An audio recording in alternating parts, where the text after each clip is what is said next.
Hi friends, this is dietitian Nisha Gupta. Welcome to my channel heal life. आज हम बात करेंगे गट हेल्थ की।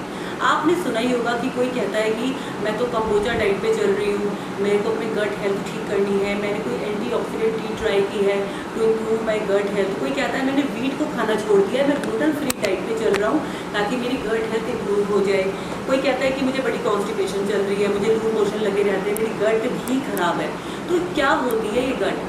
Basically, everything starts from your mouth to all the way till the anus, from where you excrete. तो जो आप excrete करते हो दैट इज कॉल्ड एक्सक्रीटा। आप उसको फेसिस भी कहते हो, स्टूल भी कहते हो, आप उसको पॉटी भी कह सकते हो। बेसिकली जो आप खाते हो that is not very important, जो आप एक्सक्रीट करते हो दैट इज़ वेरी इंपॉर्टेंट। जो आपका बॉबल मूवमेंट है वो डिसाइड करता है कि आपका फूड कैसा है, क्या हम फूड सही खा रहे हैं। क्योंकि अगर मेरा एक्सक्रीटा ही नॉर्मल नहीं है, मुझे कभी कॉन्स्टिपेशन, कभी लूज मोशन लगे हुए हैं, या मेरे को बर्ग्स आते रहते हैं, या मेरे को गैस बनी रहती है, बहुत ज़्यादा परेशानी रहती है, फ्रस्ट्रेटेड माइंड मेरा रहता है, तो that means my life style is not good, my food is not good. तो एक जो अच्छी जो आपकी जो गट होती है, गट के अंदर जितने भी ऑर्गन्स होते हैं, start from the mouth, then हमारी फूड पाइप, फिर हमारा पेट, छोटी आंतें, बड़ी आंतें, एनस एंड रेक्टम। तो ये जो सारा जो ऑर्गन्स होते हैं ये सारे गट को कवर करते हैं। तो जितना हमारा ये गट हमारी अच्छी होती है, तो जो हम खाते हैं उसको अच्छे से एक्सक्रीट करते हैं, तो हमारा बॉबल मूवमेंट सही रहता है। तो ये गुड हेल्थ की एक सिम्बॉलिक फीचर होता है कि हमारी गुड हेल्थ है। तो यदि मेरी बॉडी की स्ट्रेंथ अच्छी है तो मेरी बड़ी आंतों की भी स्ट्रेंथ अच्छी है तो ही, क्योंकि जो बड़ी आंतें हैं वही आपका मल बनाती हैं। बड़ी आंतें केवल मल ही नहीं बनाती हैं, वो साथ ही साथ जो हम खाना खाते हैं उसके जो पोषक तत्व हैं, आपका वाटर है, इलेक्ट्रोलाइट्स हैं, न्यूट्रिएंट्स हैं, वाइटामिन्स हैं, उनको अलग करती है, फोक को अलग करके उसको स्टूल बनाती है। और साथ ही साथ बड़ी आंतें उसको प्रोपेल भी करती हैं, उसको धकेलती भी हैं नीचे की तरफ, जिससे कि स्टूल फॉर्मेशन तो हो ही हो, साथ ही वो हमारी बॉडी से निष्कासित भी समय पर हो जाए। तो इस तरीके से जो है कि जो हमारी बड़ी आंतें होती है वो अपना काम करती है कि आपका एक्सक्रीशन भी अच्छा हो और आपकी बॉबल मूवमेंट भी बहुत अच्छी हो। कि यदि मैं खाती प्रॉपर नहीं हूँ तो मेरा बॉबल मूवमेंट भी बहुत अच्छा होने वाला नहीं है। आपने महाराष्ट्र में एक कहावत सुनी होगी, महाराष्ट्र में बोलते हैं प्रभात मल दर्शनम। इसका मतलब है कि सुबह उठकर जो इंसान अपने मल के दर्शन करता है उससे भाग्यशाली और कोई भी दुनिया में नहीं है। क्योंकि सुबह उठकर अपने मल को देखना, जिससे मेरा पूरा दिन इतना हाई एनर्जेटिक और जोश से बीतता है, इसका आप तुलना भी नहीं कर सकते हैं। और मेटाबॉलिज्म एक टर्म है। मेटाबॉलिज्म यूजली लोग बहुत बोलते हैं कि मेरा मेटाबॉलिज्म स्लो है, जैसे कि कई ऑटो इम्यून बीमारियां हैं, जैसे कि हाइपोथायरॉयडिज्म। तो हाइपोथायरॉयडिज्म का जो पेशेंट होता है वो यूजली यही बोल रहा होता है कि भाई मेरा ना मेटाबॉलिज्म बहुत स्लो है, मेरे को ना तभी मेरा वेट गेन होता जा रहा है। तो मेटाबॉलिज्म है वो केवल डाइजेशन नहीं होता, उसके अंदर भी 4 स्टेप्स होते हैं: digestion, absorption, assimilation and excretion. मतलब कि जो आप खा रहे हैं वो जो आपका क्या वो डाइजेस्ट हो रहा है, क्या उसके पोषक तत्व आपके शरीर को मिल रहे हैं, आपके शरीर में अच्छे तरीके से उसका एब्जॉर्प्शन हो रहा है, एसिमिलेशन हो रहा है, और क्या उसका एक्सक्रीटरी प्रोडक्ट्स बन रहे हैं, क्या आपका जो एक्सक्रीटा है वो नॉर्मल है। तो ये हमारा मेटाबॉलिज्म जो है इसके ऊपर भी बहुत सारी बातें डिपेंड करती हैं। जैसे ही मुझे पता चलता है कि मेरा मेटाबॉलिज्म स्लो है और somebody ask me to take any tea, antioxidant tea, तो मैं एकदम से भाग के बड़े डेस्परेट से हो जाते हैं, नहीं भैया तो मुझे ये वाली चाय दे दो, मेरे को अपना मेटाबॉलिज्म ठीक करना है। और हम फैंसी एक्सपेंसिव स्मूदीज़ के ऊपर और कोई प्रोबायोटिक्स के ऊपर, प्रीबायोटिक्स के ऊपर हम जानने लग जाते हैं कि मुझे अपनी बॉडी का मेटाबॉलिज्म ठीक करना है। लेकिन मेटाबॉलिज्म ठीक करने के लिए भी आपको इन 4 स्टेप्स के ऊपर ही ध्यान देना चाहिए कि मेरी फिजिकल एक्टिविटी बहुत अच्छे से, हम आगे इसके बारे में बात करने वाले हैं। गैस्ट्रोएंटेरोलॉजिस्ट जो डॉक्टर्स होते हैं उन्होंने एक चार्ट बनाया है that is called Bristol stool scale chart. तो ये ब्रिस्टल स्टूल स्केल चार्ट है ये, और ये आपको इंटरनेट पर बहुत इजीली मिल जाता है, मैं भी इसको शेयर करूँगी आपके साथ में। तो इसमें ये दिखाया है कि आपकी जो स्टूल है वो 7 टाइप्स की होती है। तो जो ये जो फर्स्ट टाइप है ये टाइप 1 है। टाइप 1 इज, ये आप देख रहे हैं कि इसका जो फॉर्मेशन किस टाइप का है, लाइक गोट की जो फीसिस होती है लाइक उस टाइप का है ग्रोथ। इसको दिस इज सीवियर कॉन्स्टिपेशन।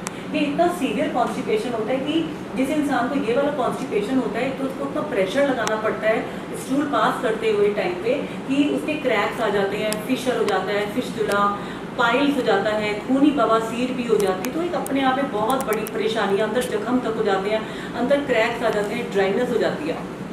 तो वैसे भी एक तरीके से ये प्रॉब्लम ही करेगी आपको। और सेकंड टाइप है कि थोड़ा सा इसे बेटर फॉर्म होता है ये माइल्ड कॉन्स्टिपेशन, लेकिन कॉन्स्टिपेशन तो इसके अंदर भी होती है।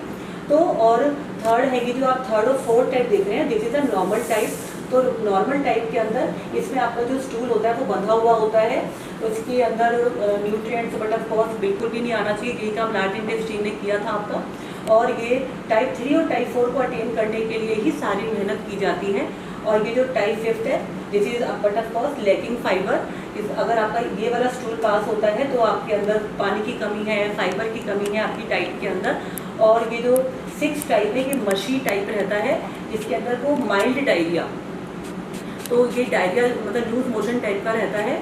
और ये जो 7 टाइप के फाट करके ये जो है पानी पानी बहुत ही वाटरी टाइप का होता है ये, तो ये सीवियर डायरिया, इसके अंदर भी बहुत इलेक्ट्रोलाइट्स वेस्ट होते हैं। और ये भी क्योंकि कमी कहीं ना कहीं लार्ज इंटेस्टाइन की ही होती है, इसके अंदर की बॉडी के पोषक तत्व भी यहाँ से निकल जाते हैं। तो ये आपने जो ब्रिस्टल स्टूल स्केल है, इसको बताने का मेरा पर्पस यही है कि हमको सारी मेहनत इसी चीज़ पे करनी है कि जो मेरा जो स्टूल टाइप है वो 3rd और 4 के लिए अकॉर्डिंगली हो जाए। तो अब हेल्दी बॉडी क्या होती है, हमें ऐसा लगता है कि हम बॉडी के पैरामीटर्स को देखते हैं कि भाई मेरा BMI सही है, अगर मेरा BMI 24.9 तक है तो मैं नॉर्मल में हूँ, अदरवाइज मेरा ओवरवेट है या मैं ओबीस हूँ। या मेरे को कौन से साइज के कपड़े आते हैं, इनको स्मॉल साइज आता है, डबल एक्सेल आता है। तो नहीं, ये बॉडी की हेल्थ के पैरामीटर्स नहीं हैं। मेरी बॉडी के हेल्थ के पैरामीटर्स है कि मैं अपने आप को कितना हेल्दी फील करती हूँ, मैं अपने आप को कितना लाइट फील करती हूँ। तो यदि अगर आपका जो है कि बॉडी आपको लाइटर फील नहीं हो रही है, आपको गैस वगैरह की इशू है, तो आपको गुड फीलिंग आएगी ही नहीं ना। और हम बड़े डेस्परेट से हो जाते हैं कि कोई कुछ भी बता दे, हम तो कोई चूरन दे दे, हम वो चूरन खा लेंगे, कोई हमको कोई भी ड्रिंक बता दे, कितनी भी फैंसी से फैंसी कोई चीज़ बता दे, हम वो लेने को तैयार रहते हैं कि कैसे भी करके ना मेरा जो है ये प्रॉब्लम ठीक हो जाए। जो अंदर है वो बाहर नहीं निकल रहा, और जो अंदर है वो रुक नहीं रहा। ये दोनों ही प्रॉब्लम है कि जो अंदर है वो बाहर इजीली निकले, एक्सक्रीटा आपका इजीली बने, और जो आपका अंदर है वो रुके ही ना। ऐसा भी नहीं होना चाहिए जैसे कि ये होता है कि जिस प्रकार से यूरिन को कंट्रोल कर सकते हैं 2 से 3 मिनट, 5 मिनट भी कर सकते हैं, आपका कंट्रोलिंग पावर होता है कि अभी आपका एनवायरनमेंट ठीक नहीं है, आपका टॉयलेट में कोई बैठा हुआ है, तो उसी तरीके से वॉशरूम जाने के लिए टॉयलेट अगर फ्री नहीं है तो आपको अपने फीसिस के, अपने स्टूल के ऊपर भी इतना कंट्रोल होना ज़रूरी है कि आप 2 से 3 मिनट का वेट कर सकें। ये डिपेंड करता है एक सस्टेनेबल डाइट के ऊपर, एक सस्टेनेबल लाइफस्टाइल के ऊपर। यदि मेरा डाइट पैटर्न, मेरा लाइफस्टाइल ओके है तो ये सारी प्रॉब्लम्स नहीं होती हैं। तो अब ये मेरा जो सारा जो सिनेरियो है कि मेरी गट हेल्थ बहुत अच्छी रहे, इसके लिए मुझे क्या क्या करना है। तो सबसे जो इम्पोर्टेंट पॉइंट है वो है sleep, none other than the sleep, जिसको कि हम बहुत लाइट लेते हैं। या स्लीप का क्या है, कोई बात नहीं, काम करना ही जीवन है, मेहनत करना ही जीवन है। नो, मेहनत करने के साथ भगवान जी ने भी रात इसीलिए बनाई थी, भाई अब तुम अपनी बॉडी को आराम दे दो, रिप्लेनिश हो जाओ, अपने आप को बढ़िया से बढ़िया फिर से अपना जो जहाँ जहाँ कमी आई है, जहाँ जहाँ टूट फूट हुई है, उसकी फिर से मरम्मत करवा लो।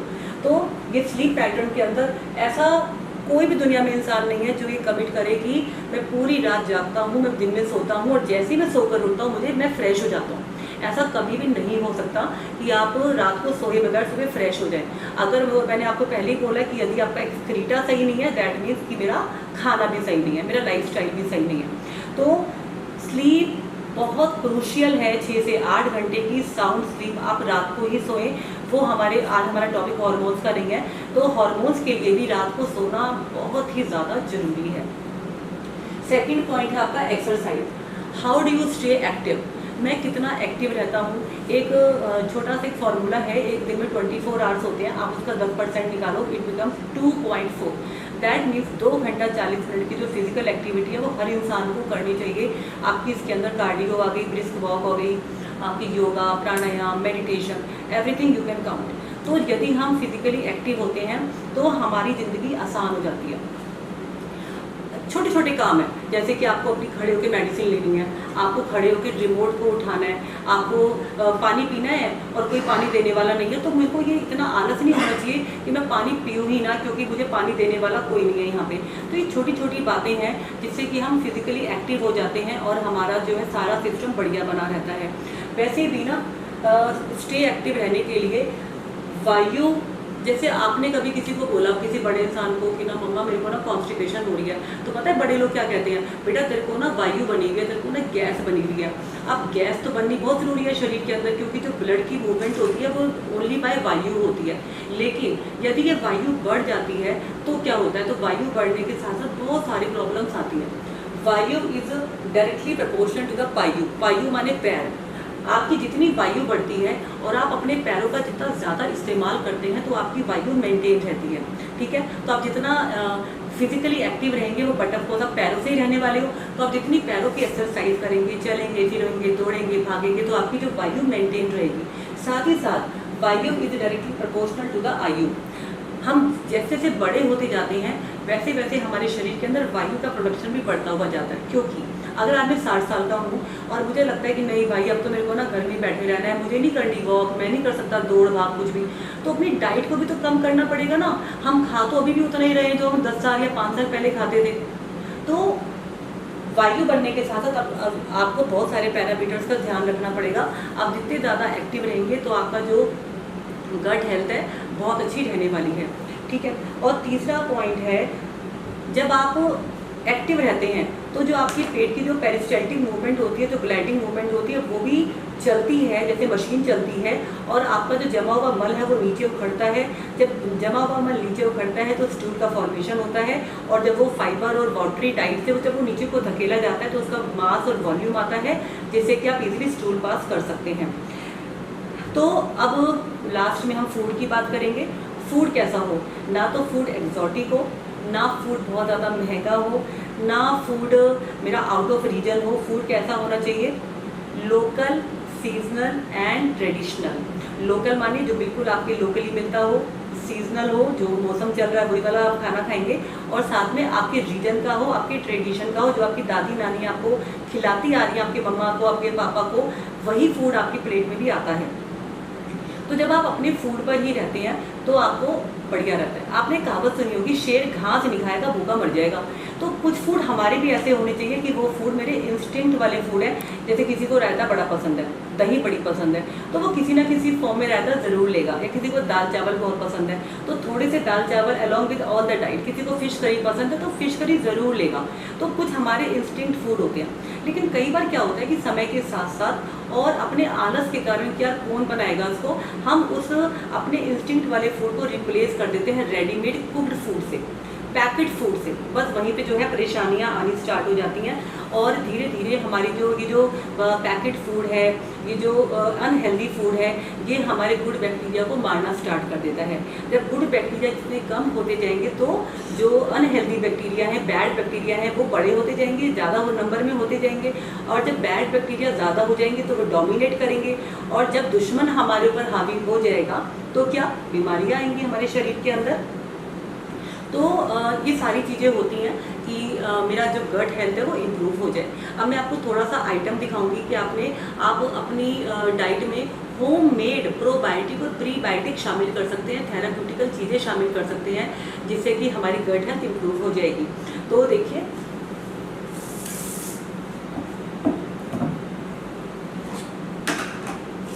ये है राइस,